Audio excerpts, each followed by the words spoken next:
Hero Bala இன்னைக்கு கோடி கோடியா சம்பளம் வாங்குற ஹீரோக்கள் எல்லாமே ரியல் ஹீரோ தான். ஆனா மக்கள் மனசுல இடம் பிடிச்ச ரியல் ஹீரோ நீங்க தான்.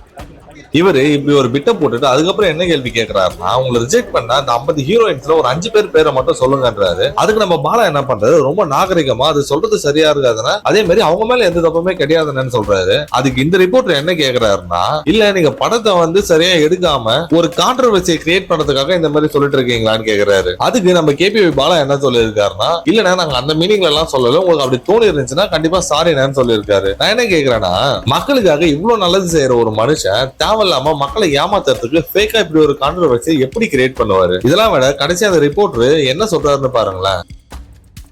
பாப்போம் படம் வெளியானோடனே பாப்போம். நீங்க படத்தை ஒழுங்கா எடுக்காம கான்ட்ரோவர்சிக்கா பேசுறீங்களா உண்மையாதான் பேசுறீங்கன்றது தெரிஞ்சிடும்ல.